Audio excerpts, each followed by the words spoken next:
Cues. Hello, thank you for joining me for another episode of Mind Cues. Today we're gonna do our first mystery. Yay! Okay, so today we're gonna be talking about the Tallman House in Horicon, Wisconsin. Let's get started. The Tallmans moved into their house on April 13th, 1986. The house they lived in had no apparent hauntings, but that would soon change. Horicon, Wisconsin is a small farming town with a population of around 3,800. It's considered to be a safe and prosperous place to live. So in early February of 1987, Alan and Debbie brought home a set of bunk beds that they had purchased from a thrift shop. They put the bed together and then they left it in the basement. 3 months later, in May of 1987, they moved the bunk bed upstairs into their children's room. That marked the beginning of 9 months of horror for this family. From the moment the bunk beds were slept in, the house appeared to be haunted. What? The house appeared to be haunted by spirits that first terrorized the children and then the whole family. So the children, who were rarely ever sick, suddenly became ill. So the first night that the bunk beds were upstairs in the children's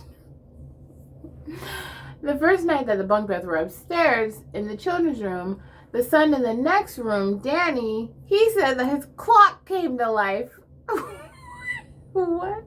It turned itself on and began switching channels on its own. This is old school radio, so he said he saw the Vindicator moving itself.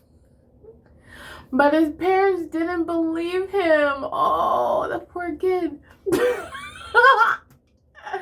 Okay, so a few weeks later, Alan, the dad, was in the basement painting the walls. So he's like, oh, I'm gonna go have some lunch. So he puts the paintbrush down on the table. When he gets back, the paintbrush is inside the paint bucket with the bristles sticking up. So the handle is in the paint. When the youngest daughter was asleep in the bunk bed, she told them that she saw a red-nosed witch behind her door. She also said,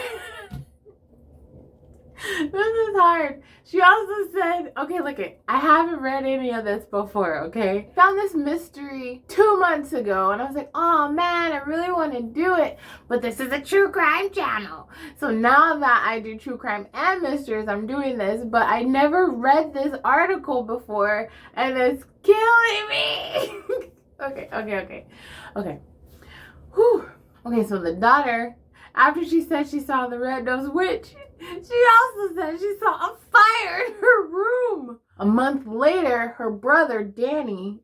Oh, wait a minute. They'll use Danny's name? Oh, they're using fake names. They said the youngest daughter. So the family didn't want their children's names to be exposed, so they used like fake names for them or no name at all. So anyways, the youngest daughter saw the red-nosed witch in her room and a fire. And then her brother next door, whose clock radio was moving on its own, he saw a fire too. So the Tallman's family pastor, what's his name? Wayne Dobratz visited them shortly after the haunting started. He said he believed this family was victims of the devil. He was certain that there was a demonic presence in their home. Oh, you don't need a pastor to tell you that. That witch will tell you that. So the pastor found no evidence that they were making anything up. He believed them. So the family, even though the pastor visited, I guess he didn't do anything because the family continued to be haunted by these entities. Doors would be opening and slamming shut, and they would hear voices shouting.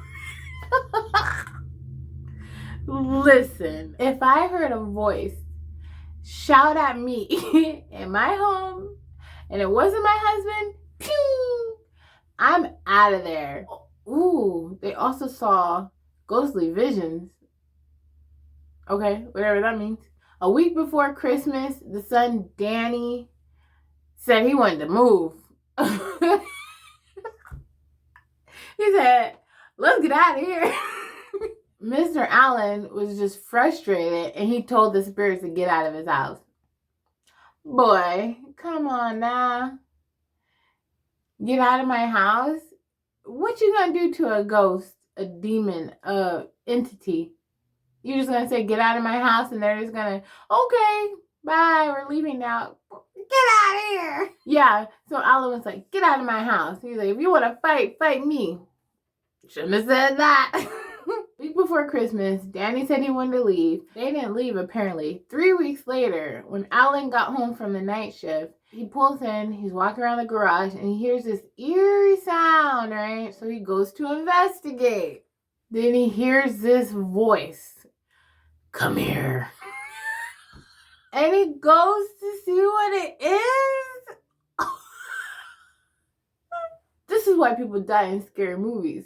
Nosy. You don't know what that is. Oh my God, this is killing me. So he goes to investigate and there's nobody there. So he then goes back around to the garage and it's on fire. His garage is on fire. He runs inside to get a fire extinguisher, comes back and there's no fire. No fire, no evidence of a fire, nothing. So he goes back inside. He goes to get his lunchbox to put it away, but an entity threw his lunchbox across the room. Oh, I cannot. Alan started sleeping in his daughter's room because they were scared and he wanted to protect them. Where's the mama? She's sleeping alone in her own room. I'd be scared. I'd be like, boy, why don't you bring the girls in the room with us? After something's in your house, throwing your lunch boxes and slamming doors and yelling at you? What? Okay, so Alan's sleeping in his daughter's rooms to protect them. One night, there's this fog all around him. And then a voice comes out of the fog and says, you're dead. Oh my God. My eyelashes are sticking together. This is crazy. This is all crazy. So after that happens, the wife, Debbie, calls the pastor. He didn't do anything before. What you calling him for? I don't know what happened with that. I don't know if the pastor showed up or whatever. A few days later, Alan was working late and asked one of his relatives to watch the daughters. Where is the mom? What in the world?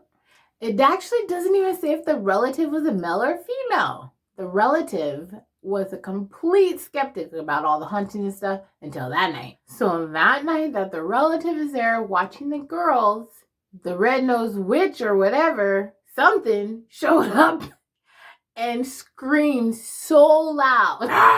Right? Creepy like in the movies. Finally, Debbie, wherever she's been this whole time, she's gonna say, let's go. We're leaving this house forever. Well, it's about time. You know, wait till the thing screams at your relative. Now you want to leave? Girl, that thing been haunting you and your kids for 9 months. You crazy. They left the house. 2 weeks later, they had the bunk beds destroyed. I read that they were buried in a landfill. I've also read that they were burned. I don't know. But the family got away from the house. The bunk beds were destroyed, and they never had any other paranormal activity after that. In April of the following year, 1988, a new family moved into the house, and they didn't have any problems. So, pretty sure it was the bunk beds. The family got a lot of unwanted media attention and a very lucrative tabloid offer, but they turned it down. They didn't want any parts of it. And when Unsolved Mysteries approached them, they were like, okay, fine, you guys can do the story, but don't use their kid's real name. We want to protect them and stuff like that. There's this book called Haunted America, and they featured this story in it. And apparently in this book, it says that the house is located on or near Native American burial grounds. Why did the haunting stop once the bunk beds were destroyed, as well as the new family that moved in never had any problems? The bunk bed mystery remains unsolved. This story was so much fun. Absolutely loved it. So I'm done with our mystery for this week. That's my cue. Until next time, survive your mind.